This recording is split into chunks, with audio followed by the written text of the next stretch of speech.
बिस्मिल्लाहिर्रहमानिर्रहीम। अस्सलाम वालेकुम स्टूडेंट्स, मैं हूं वाजिद अली कंबो, आपका केमिस्ट्री टीचर। स्टूडेंट, हम ना लिक्विड वाला जो हमारा चैप्टर है उसमें हम इंटरमोलेकुलर फोर्सेस इसको डिस्कस करने चाह रहे हैं। और आज मैं आपके पास पहली इंटरमोलेकुलर फोर्स डाइपोल फोर्सेस इनको डिस्कस करना चाहता हूं। डाइपोल फोर्सेस को हम परमानेंट डाइपोल फोर्सेस भी कहते हैं। आइए हम आगाज करते हैं, हम इसमें पढ़ना क्या चाहते हैं। स्टूडेंट, डाइपोल फोर्सेस में मैं आपको इसकी डेफिनेशन पढ़ाना चाहता हूं कि इसका मतलब क्या है। अच्छा, इससे पहले ना मैं आपको जो ये टर्म है ना डाइपोल, इसके मीनिंग भी बताना चाहता हूं। फिर उस मीनिंग की बेस पे मैं आपको इसकी डेफिनेशन बताऊंगा। डेफिनेशन तब तक मुकम्मल नहीं होगी जब तक मैं एग्जाम्पल नहीं दूंगा। एग्जाम्पल से ही मैं डेफिनेशन डिराइव करूंगा। उसके बाद मैं कुछ फैक्टर्स की बात करूंगा जो डाइपोल फोर्सेस जो है उनको अफेक्ट करते हैं। और फिर हम इसकी ना कुछ कैरेक्टरिस्टिक्स जो है ना डाइपोल फोर्सेस की, वो मैं आपके साथ शेयर करने जा रहा हूं। ये तमाम चीजें जो है एक जहन में रखनी बात, dipole forces are intermolecular forces. Intermolecular are present between the molecules. आगाज करते हैं। पहले जो टर्म है डाइपोल के मानी क्या है स्टूडेंट? ये जो टर्म है डाइपोल ये डाइपोल, डाई मीन टू। जब भी लफ्ज डाई आए या बाई आए, हम इसके मीनिंग लेते हैं two. Pole, the second one is POLE, pole. Pole का मतलब होता है एंड। पोल का मतलब है सिरा। पोल का मतलब है किनारा। इसका मतलब क्या हुआ? डाइपोल, टू एंड्स, दो सिरे, दो किनारे, पोल। मैं अगर अपनी बात करूं, वी हैव टू पोल, हमारे पांव, हमारा साथ। मैं अर्थ की बात करता हूं। अर्थ को अगर आप देखेंगे ना, earth has two poles, north pole, south pole. Similarly football का ग्राउंड या हॉकी का ground, it has two poles. एक टीम का पोल, दूसरा दूसरी टीम का पोल। पोल, एंड, सिरा, किनारा। तो डाइपोल, ये मैंने आपको मीनिंग्स बताए। मीनिंग्स अब जरा आइएगा, मैं आपको ना कुछ एग्जांपल्स बताता हूं। स्टूडेंट, एग्जांपल्स इसमें पहले मैं ना हाइड्रोजन क्लोराइड गैस की बात करूंगा। जब मैं लिखता हूं ना HCl, मेरी बातों को जरा फोकस कीजिएगा। व्हेन आई राइट HCl, इसके हमने दो मतलब लेते हैं। बाद हम कहते हैं HCl mean hydrogen chloride. Hydrogen chloride is a gas, and when this gas is dissolved in water, we have its aqueous solution, and that aqueous solution of HCl, that is called hydrochloric acid. Hydrochloric acid is the aqueous solution of hydrogen chloride gas. लेकिन यहां मैं hydrogen chloride, अच्छा दोनों का ना एक ही formula है। जब मैं कहूँ ना हाइड्रोजन क्लोराइड का formula, you will write HCl। मैं कहूँ हाइड्रोक्लोरिक एसिड का फार्मूला लिखो, यू विल राइट HCl। एक ही बात लिखी, लेकिन मैं यहां पे HCl को हाइड्रोजन क्लोराइड गैस की सेंस में लूंगा। अच्छा, अब स्टूडेंट आप देखेंगे ना HCl जो है ना, इसका स्ट्रक्चर अगर मैं आपको दिखाऊंगा ना, तो HCl में ये आपके पास H है, ये आपके पास H है, और ये आपके पास Cl है। स्टूडेंट्स, चूंकि क्लोरीन की इलेक्ट्रोनेगेटिविटी हम रफली 3.0 लेते हैं इलेक्ट्रोनेगेटिविटी, और हाइड्रोजन की 2.1, चूंकि क्लोरीन की इलेक्ट्रोनेगेटिविटी ज्यादा होती है, लिहाजा ये जो शेड इलेक्ट्रॉन पेयर है क्लोरीन ज्यादा अपनी तरफ अट्रैक्ट करता है। यूं क्लोरीन पे पार्शियल नेगेटिव और हाइड्रोजन पे पार्शियल पॉजिटिव, ये दो चार्जेस आ गए। ये जो मैं बातें बता रहा हूं किसके इलेक्ट्रोनेगेटिविटी से, आपको इलेक्ट्रोनेगेटिविटी का कांसेप्ट आना चाहिए। आपको ये पता होना चाहिए कि मोर इलेक्ट्रोनेगेटिव एटम वो शेड इलेक्ट्रॉन पेयर को जो कोवेलेंट बॉन्ड का बायस बनता है अपनी तरफ अटैक करते हैं। लिहाजा जिधर ये शेड इलेक्ट्रॉन पेयर जाएगा उसके ऊपर पार्शियल नेगेटिव, और जिससे अवे जाएगा उसके ऊपर पार्शियल पॉजिटिव चार्ज। अब यूं दो पोल्स क्रिएट हो गए, poles. This one is negative pole, this one is positive pole. Negative pole, positive pole. कुछ मैं ना बुनियादी बातें भी आपको सिखाता हूं ताकि आप कंसेप्चुअली एक तो आप कंसेप्चुअली क्लियर होते जाए, दूसरा केमिस्ट्री के लिए आपकी लव, आपकी मोहब्बत, आपकी इंटरेस्ट बढ़ती जाए। अच्छा, अब ना ये जो आपके पास मॉलिक्यूल बना ना, इस मॉलिक्यूल को हम कहेंगे this is a polar molecule, polar molecule. और पोलर मॉलिक्यूल के ऊपर ये डाईपोल बन गए, डाईपोल बन गए। अच्छा, इस पोलर मॉलिक्यूल को मैं डाईपोल भी कहता हूं, ये एक डाईपोल है, ये एक डाईपोल बन गया। थोड़ा सा ना मैं इसको और इस पे जोर देना चाहता हूं स्टूडेंट। जरा पहली बात ये आ गया, इसको मैं कहता हूं partial negative, partial, PARTIAL, partial. और इस तरह इसको मैंने कहा पार्शियल पॉजिटिव। पार्शियल, पार्शियल का मतलब क्या होता है? पार्शियल का मतलब होता है जुजवी, जुजवी। पार्शियल का मतलब होता है किसी हद तक। क्या मतलब पार्शियल नेगेटिव, पार्शियल? एक बात बड़ा मैं क्लियर करता चलो। ये जो सिंबल है ना, ये वाला, ये सिंबल ग्रीक लेटर में ये डेल्टा होता है, डेल्टा, इसको हम डेल्टा बोलते हैं। मैं यहां पार्शियल बोल रहा हूं, लेकिन ग्रीक लेटर में अल्फा, बीटा, गैमा, डेल्टा, तो ग्रीक लेटर में ये डेल्टा होता है, डेल्टा। ये क्या शो करता है? It shows, it represents a very small change in physical quantity, a very small change in physical quantity. तो उसमें जहां भी किसी फिजिकल क्वांटिटी में स्मॉल चेंज शो करनी है, स्मॉल चेंज, फिर आप ये सिंबल डेल्टा। और अगर आपने लार्ज चेंज शो करनी है, ये फिर आप इस तरह का ना ट्राइंगल का सिंबल, इसको भी डेल्टा कहते हैं। तो ये this is for large change in physical quantity and this is for small change in physical quantity. लेकिन यहां मैं इसको डेल्टा नहीं लिख, डेल्टा रहा हूं, बोल में पार्शियल रहा हूं। अच्छा, पार्शियल पॉजिटिव नेगेटिव जुजवी किसी हद तक क्या मतलब? एक होता है फुल नेगेटिव या full positive charge, full positive charge, full negative charge. We write Na positive. This is the full positive charge. We write Cl negative. This is the full negative. But here this is partial negative, not full negative. This is partial negative. Partial और full का मतलब क्या है? पहले तो full, ये जब full negative या फुल पॉजिटिव चार्ज होता है ना, this one is called unit charge, unit charge. its value is 1.6022 cross 10⁻⁻⁻19 coulomb. इतनी वैल्यू वाला चार्ज यूनिट चार्ज कहलाता है, और उसको हम माइनस या प्लस, अच्छा ये जो प्लस है, +1, ये यहां पॉजिटिव पुट कर दो, -1 यहां पे नेगेटिव पुट कर दो।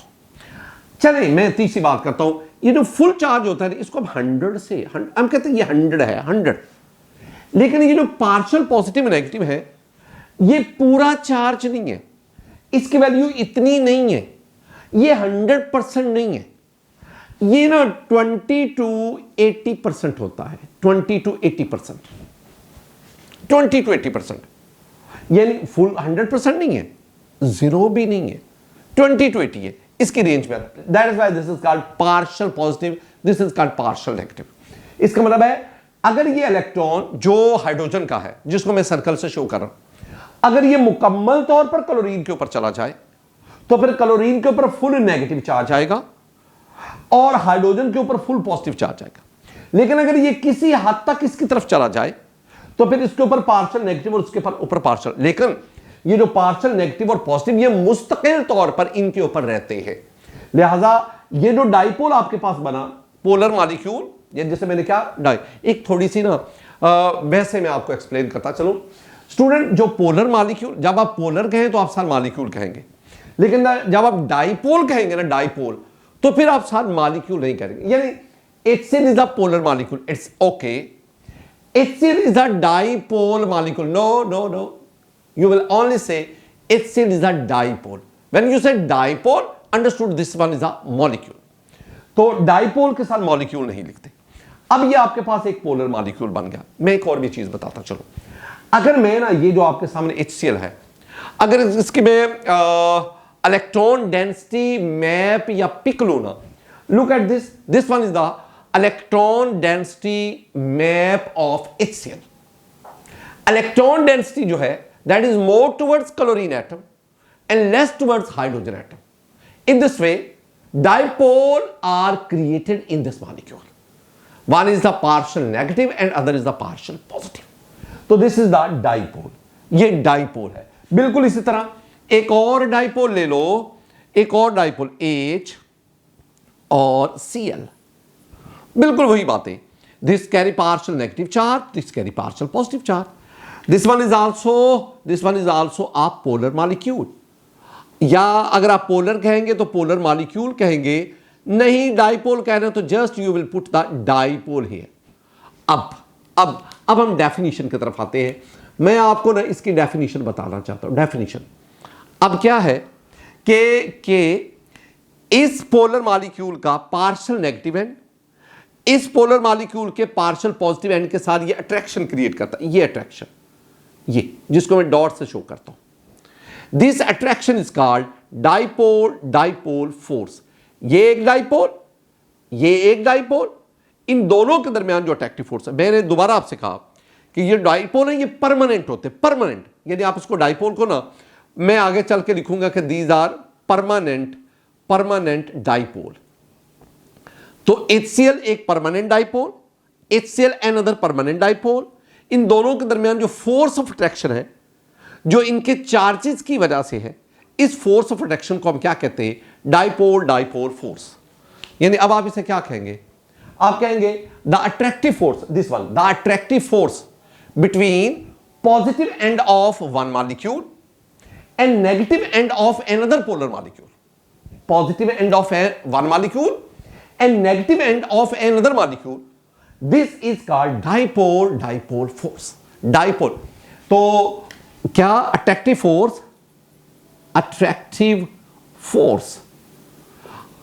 फोर्स बिटवीन, क्या कहेंगे?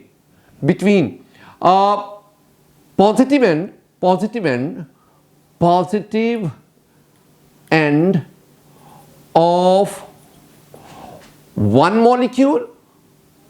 molecule and negative end of another polar molecule. That is called dipole force. अच्छा, एक तो मैंने आपको HCl की एग्जांपल दी.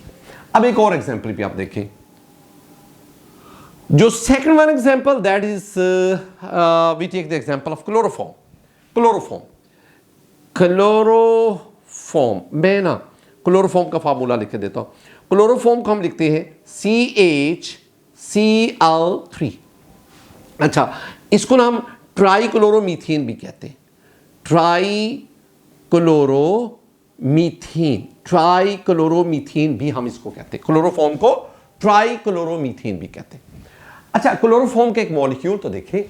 क्लोरोफॉर्म में ये कार्बन और कार्बन के साथ ये हाइड्रोजन आ गया CH, और 3 क्लोरीन है. ये 3 क्लोरीन है, क्लोरीन एटम्स. ये अब आप जानते हैं the electronegativity of chlorine is more than that of hydrogen. Chlorine की इलेक्ट्रोनेगेटिविटी 3.0, हाइड्रोजन 2.5. इसके इलेक्ट्रोनेगेटिविटी ज्यादा. और क्या करेंगे? ये क्लोरीन इलेक्ट्रॉन डेंसिटी को अपनी तरफ, ये अपनी तरफ, ये अपनी तरफ. इसका मतलब क्या हुआ कि इलेक्ट्रॉन डेंसिटी वो सारी इधर को चली गई, इधर से. अब जब इलेक्ट्रॉन डेंसिटी इधर आ गई, इस पे पार्शियल पॉजिटिव और इस एंड पे पार्शियल नेगेटिव. यानी ये partial negative and these carbon hydrogen carry the partial positive. So this one is a polar molecule. जब भी जहां कहीं भी आपको क्लोरोफॉर्म का मॉलिक्यूल मिलेगा, क्लोरोफॉर्म का मॉलिक्यूल एक पोलर होगा, पोलर, और ये परमानेंट डाइपोल होगा. यानी this one is permanent dipole. ये लफ्ज नज़र में रखना है. आगे हम पढ़ेंगे परमानेंट डाइपोल. ये परमानेंट डाइपोल आगे हम पढ़ेंगे इंड्यूस्ड डाइपोल, इंस्टेंटेनियस डाइपोल. तो permanent dipole, induced dipole, instantaneous dipole. तो डाइपोल यानी पोलर मॉलिक्यूल डिफरेंट वैरायटी के आएंगे. ये this one is one polar molecule of chloroform, and we have another molecule. और ये बिल्कुल इसी तरह जैसे हमने पहले बात की है, ये कार्बन, कार्बन के साथ ये हाइड्रोजन और इधर 3 क्लोरीन के मॉलिक्यूल, ये क्लोरीन की। बिल्कुल जो गुफ्तगू हमने इस मॉलिक्यूल के बारे में की वही सेम इधर, कि क्लोरीन की इलेक्ट्रोनेगेटिविटी कार्बन से ज्यादा, so chlorine atom attracts the shared electron pair, so they carry the partial negative and here we have the partial positive. अब यहां पे क्या होगा, this one is another permanent dipole. अब क्या होगा, अब इसका पार्शियल पॉजिटिव एंड इसके पार्शियल नेगेटिव एंड के साथ ये अट्रैक्शन करता है, ये डॉट से शो कर रहा हूं। This attraction is called dipole dipole force. अब एक बात को ज़हन में रखो, वो क्या, अगर आप इसमें देखोगे ना, this one is covalent bond, ये कोवलेंट बॉन्ड है, covalent bond, and this one is dipole dipole force. अगर आप देखना चाहते हैं कि इसमें और इसमें दोनों में कौन सी फोर्स स्ट्रॉन्ग है, तो आप इसको हीट करके देखें।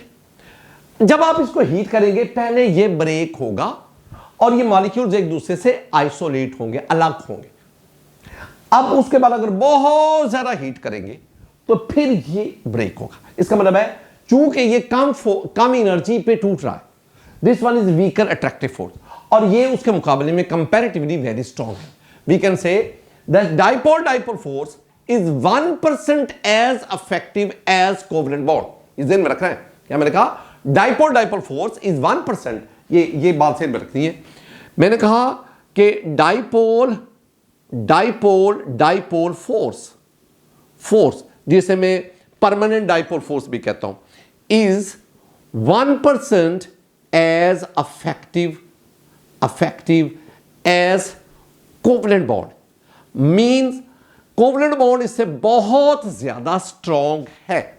एक और बड़ी इंपॉर्टेंट बात, आपके ज़हन में एक बात आती है, और वो बड़ा क्या कि ये HCl का मॉलिक्यूल, ये HCl का मॉलिक्यूल, एक और HCl का मॉलिक्यूल, जब HCl का मॉलिक्यूल एक दूसरे के करीब आएंगे, ये एक HCl का मॉलिक्यूल, ये दूसरा, ये तीसरा, जब करीब आएंगे इनके दरमियान डाइपोल डाइपोल फोर्स क्रिएट होगी और ये यहां पे एक लाइन की सूरत में लाइन अप होगी। ऐसा नहीं होता, ये HCl का मॉलिक्यूल, ये HCl का मॉलिक्यूल, ये एक और HCl का मॉलिक्यूल, ये दूर है, ये एक दूसरे के करीब आए, इनके दरमियान डाइपोल डाइपोल फोर्स प्रोड्यूस होगी, लेकिन अपनी थर्मल एनर्जी की वजह से, अपने मोमेंटम की वजह से, अपनी मोशन की वजह से ये HCl का मॉलिक्यूल आगे से गुजर गया। ये नहीं कि HCl का मॉलिक्यूल डाइपोल डाइपोल फोर्स की वजह से लाइन अप होते जा रहे, no no no no, thermal energy की वजह से, मोमेंटम की वजह से, काइनेटिक एनर्जी की वजह से, अपनी मोशन की वजह से ये रुकते नहीं, आगे गुजर गए। जब आगे गुजर जाएंगे ये डाइपोल डाइपोल फोर्स वैनिश होगी, गायब होगी। तो ये उतनी देर के लिए ही ऑपरेट करती है जब तक दोनों मॉलिक्यूल एक दूसरे के करीब से गुजर रहे होते। जब एक दूसरे को पास कर जाएंगे ये डाइपोल डाइपोल फोर्स खत्म हो जाएंगे। लेकिन ये जो इनके दरमियान कोवलेंट बॉन्ड है, कोवलेंट बॉन्ड तब ही खत्म होगा जब ये मॉलिक्यूल डीकंपोज हो जाएगा। तो this one is permanent force, permanent. This one is permanent dipole force. It should be kept in mind. This one is permanent, पक्की force, and this one is permanent dipole force, यानी ये dipole की वजह से produce होती है। Student, अब हम ना ये मैं काइनेटिक एनर्जी की बात आपको समझा गया। अब हम आगे बढ़ते हैं और हम उन फैक्टर्स को पढ़ते हैं जो डाइपोल डाइपोल फोर्स को अफेक्ट करते हैं। स्टूडेंट, अब हम देखें factors that affect dipole dipole force. Factors मैं ना 2 फैक्टर्स का जिक्र करूंगा जो डाइपोल डाइपोल फोर्स को अफेक्ट करते हैं। नंबर 1 इसमें पहला जो फैक्टर है दैट इज डेल्टा EN। पहले इसको देखते हैं, delta EN of bonded atoms. मतलब क्या मतलब इसका? मतलब इसका है कि electronegativity difference between bonded atom, electronegativity difference between bonded atom. जरा देखिएगा, मैं आपके सामने ना एग्जांपल लाता हूं हाइड्रोजन क्लोराइड्स की। हाइड्रोजन क्लोराइड HCl जिसे मैं कह रहा हूं, HCl, we have another molecule of HCl, ये HCl, we have HBr and an other molecule of HBr. Similarly, we have HI and other molecule of HI. 2 हमारे पास ये आ गए। अब जैसे कि मैंने कहा कि this one is a permanent dipole, it has partial negative, partial positive. Similarly partial positive and partial negative. we have partial negative, we have partial negative, partial positive here. Similarly, partial positive on hydrogen atom and partial negative on halogen atoms. Yeah. अब ना ये permanent dipole, ये permanent dipole, इन दोनों के दरमियान ये dipole dipole force, ये इन दोनों के दरमियान डाइपोल डाइपोल फोर्स, इन दोनों के दरमियान डाइपोल डाइपोल फोर्स। हमारा क्वेश्चन क्या है कि इन तीनों केसेस में किस में डाइपोल डाइपोल फोर्स जो है DDF सबसे ज्यादा स्ट्रॉन्ग है, स्ट्रॉन्ग किस में है? तो आंसर उसका है कि जिनमें electron activity difference bonded atom में ज्यादा होगा, उनके ऊपर बनने वाले partial positive negative pole strong होंगे। मैंने अभी कुछ देर पहले आपसे कहा कि ये जो पार्शियल है ना, पार्शियल पॉजिटिव हो, पार्शियल नेगेटिव हो, इसका मतलब होता है जुज़वी। और मैंने कहा ये चार्ज को 20 to 80% रिप्रेजेंट करते हैं। और अगर फुल पॉजिटिव हो, फुल नेगेटिव हो, तो वो समझ लें कि वो 100% है। लेकिन ये अब 20 कब होगा, 30 कब होगा, 40 50 कब होगा? अब ये डिपेंड करता है इनका इलेक्ट्रॉन एक्टिविटी डिफरेंस। जरा देखिएगा, क्लोरीन के इलेक्ट्रॉन एक्टिविटी 3.0, हाइड्रोजन 2.1, डिफरेंस जो आएगा ना डेल्टा ई इनका इलेक्ट्रॉन एक्टिविटी डिफरेंस, तो इलेक्ट्रॉन एक्टिविटी डिफरेंस जो दोनों का आएगा ना वो 0.9 आ गया। अब इनमें देखो, bromine 2.7, hydrogen 2.1, the difference is 0.6। Electron activity difference यहां ज्यादा, इस केस में कम हो गया। और अगर आप इसमें देखेंगे 2.5, 2.1, द डिफरेंस इज 0.4। इसका मतलब क्या हुआ कि HCl के केस में बॉन्डेड एटम का इलेक्ट्रॉन एक्टिविटी डिफरेंस ज्यादा है और HI के केस में बॉन्डेड एटम का इलेक्ट्रॉन एक्टिविटी डिफरेंस कम है। जब इलेक्ट्रॉन एक्टिविटी डिफरेंस ज्यादा होता है ना, तो highly electron active atom shared electron pair को स्ट्रांगली अट्रैक्ट करता है, जिसकी वजह से उसके ऊपर बनने वाला पार्शियल नेगेटिव चार्ज ज्यादा स्ट्रांग होता है और आपने कि वो स्ट्रांग इलेक्ट्रिक फील्ड क्रिएट करता है। इसी तरह ये जो पार्शियल पॉजिटिव है ये भी उतना ही स्ट्रांग होगा और ये भी आपने कि स्ट्रांग इलेक्ट्रिक फील्ड क्रिएट करेगा। यूं दोनों की इलेक्ट्रिक फील्ड एक दूसरे को स्ट्रांगली अट्रैक्ट करेगी, उसी अट्रैक्शन को तो हम डाइपोल डाइपोल फोर्स कहते हैं। इसका मतलब है जितना बॉन्डेड एटम में इलेक्ट्रॉन एक्टिविटी डिफरेंस ज्यादा होगा उतने चार्जेस एंड्स पर स्ट्रांग बनेंगे और उतना डाइपोल डाइपोल। ये क्या होगा, ये इसके क्या आ गया, डायरेक्टली प्रोपोर्शनल, यानी डाइपोल डाइपोल फोर्सेस के डायरेक्टली प्रोपोर्शनल। तो सारी बात का मफहूम क्या बना? अभी मेरी बात को सुनना है, अभी मैं इससे कुछ डेविएट तो नहीं करूंगा, लेकिन एक नया कॉन्सेप्ट देने की कोशिश करूंगा। इसका मतलब है कि अगर मैं आपसे पूछूं कि इन तीनों हाइड्रोजन हेलाइड, ये है hydrogen halide, hydrogen chloride, hydrogen bromide, hydrogen iodide, इन तीनों के केसेस में किस में डाइपोल डाइपोल फोर्सेस स्ट्रॉन्गर है, मजबूत किस में है? तो आप कहेंगे जी जिसमें इलेक्ट्रॉन एक्टिविटी डिफरेंस सबसे ज्यादा है। तो HCl केस में डाइपोल डाइपोल फोर्सेस स्ट्रॉन्ग है, इसमें वीक है और इसमें सबसे वीक है। अब हम अगली बात वाला क्या करते हैं, हम कहते हैं कि जिस सब्सटेंस में इंटरमॉलिक्यूलर फोर्सेस स्ट्रॉन्ग होगी उसकी थर्मोडायनेमिक प्रॉपर्टीज की वैल्यू यानी उसका मेल्टिंग बॉइलिंग पॉइंट हाई होगा। अगर इसमें डाइपोल डाइपोल फोर्स स्ट्रॉन्ग है तो इसका फिर मेल्टिंग बॉइलिंग पॉइंट सबसे इन तीनों में सबसे ज्यादा होना चाहिए, लेकिन है ऐसा नहीं है। भला क्या?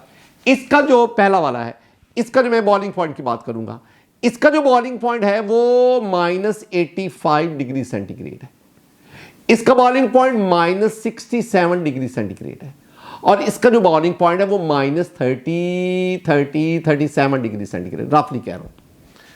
अगर -7 ना लगा हो ना हो तो फिर तो 85 ज्यादा है, लेकिन जब -7 आ गया तो इसका मतलब है ये वैल्यू सबसे कम है, ये कम है और इन तीनों में ये वैल्यू क्या है, ज्यादा है। हालांकि अगर इसमें डाइपोल डाइपोल फोर्स स्ट्रॉन्ग है तो फिर इसका बॉइलिंग पॉइंट ज्यादा होना चाहिए था, हालांकि ये क्या है, कम है। इसका मतलब क्या हुआ? इसका मतलब ये है कि क्या ये बात फिर गलत है कि इसमें डाइपोल डाइपोल फोर्स स्ट्रॉन्ग नहीं है? नहीं, ऐसी कतन कोई बात नहीं। इसमें डाइपोल डाइपोल फोर्स सबसे स्ट्रॉन्ग है, इसमें उससे वीक है, इसमें उससे भी वीक है, तो फिर बॉइलिंग पॉइंट उसके मुताबिक क्यों नहीं है? उसका मतलब यह है कि इनमें सिर्फ डाइपोल डाइपोल ही सिर्फ इंटरमोलेकुलर फोर्स नहीं जो पाई जाती है जो इनके बॉइलिंग पॉइंट को डिसाइड करती है, इसमें डाइपोल डाइपोल फोर्स के अलावा लंडन डिस्पर्शन फोर्सेस भी पाई जाती है और वो लंडन डिस्पर्शन फोर्सेस इस बात का तयन करती है, यानी डाइपोल डाइपोल फोर्स और लंडन डिस्पर्शन फोर्स दोनों का कोलेक्टिव बिहेवियर, कोलेक्टिव स्ट्रेंथ ये बताती है कि किस में बॉइलिंग पॉइंट सबसे ज्यादा होगा। ये जो डाइपोल डाइपोल फोर्स है ना, डाइपोल डाइपोल फोर्स, और आगे चल के जो हम लंदन डिस्पर्शन फोर्स कहेंगे, इन दोनों को कोलेक्टिवली हम वैन डर वॉल फोर्सेस कहते हैं। इन दोनों को हम सिर्फ इन दोनों को कह रहे हैं, इन दोनों को हम वैन वॉल फोर्सेस भी कहते हैं। तो इनमें ये जो मैंने हाइड्रोजन हैलाइड लिखे, इनमें ये दोनों किस्म की, यानी इनमें वैन डर वाल फोर्सेस पाई जाती है और इनका इफेक्ट इसके बॉइलिंग पॉइंट उसको जाहिर करता है। दूसरा जो है ना स्टूडेंट, नंबर 2 पे दूसरा जो है फैक्टर वो है inter molecular distance, inter molecular distance, molecule के दरमियान फासला। जब आप HCl को ना स्टूडेंट्स, जब आप HCl को गैसियस स्टेट में लेते हैं, गैसियस स्टेट, तो गैसियस स्टेट में इसके मॉलिक्यूल दूर दूर होते हैं। एक HCl का मॉलिक्यूल ये है, एक HCl का मॉलिक्यूल बहुत दूर है, ये पार्शियल नेगेटिव, ये पार्शियल पॉजिटिव, ये पार्शियल नेगेटिव, ये पार्शियल पॉजिटिव, दूर है। और इनके दरमियान जो फासला है, जिसे मैं इंटरमोलेकुलर डिस्टेंस कह रहा हूं, वो बहुत ज्यादा है। इंटरमोलेकुलर डिस्टेंस बहुत ज्यादा होने की वजह से इनके दरमियान जो अट्रैक्शन है वो बहुत वीक है। जिसे मैं डाइपोल डाइपोल फोर्स कह रहा हूं ना, वो आप कह लें वीक है, आप कह लें नेग्लिजिबल है, नेग्लिजिबल ना होने के बराबर है। लेकिन अगर आप इसी को ही गैसियस के बजाय आप लिक्विड स्टेट में ले लें, लिक्विड स्टेट पे, अब लिक्विड स्टेट में क्या होगा, मॉलिक्यूल्स एक दूसरे के करीब आ गए।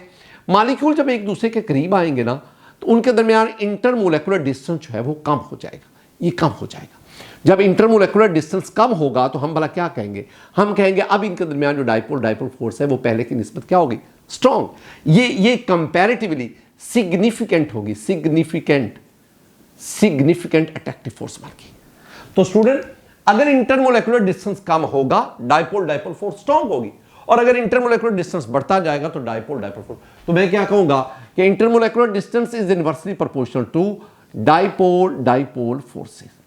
मैं कुछ ना कैरेक्टरिस्टिक्स जो है ना, कैरेक्टरिस्टिक्स वो आपके साथ शेयर करना चाहता हूं डाइपोल डाइपोल फोर्सेस की। पहली बात आपने ज़हन में रखनी है कि dipole dipole forces are present in polar molecules. ये पहली बात, they are present in polar molecules. मैंने पोलर मॉलिक्यूल्स को कहा परमानेंट डाइपोल। ये दूसरी बात मैंने कर दी कि ये जो है these forces are 1% as effective as covalent bond, यानी कोवेलेंट बॉन्ड इनसे 99% ज्यादा स्ट्रॉन्ग है, मजबूत है वो। तीसरी जो बात आपने जेहन में रखनी है ना, मैं एक टर्म यूज कर रहा हूं स्टूडेंट, मैं एक टर्म यूज कर रहा हूं, वो है thermodynamic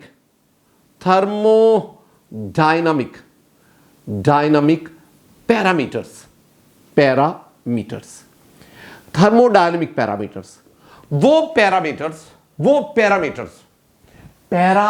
metres to measure, para यानी वो प्रॉपर्टीज जो मेजरमेंट के लिए इस्तेमाल होती है, boiling point, melting point, heat of vaporisation, heat of fusion, these are called thermodynamic. Thermo mean heat, यानी वो पैरामीटर, वो प्रॉपर्टीज जिनका ताल्लुक हीट से है।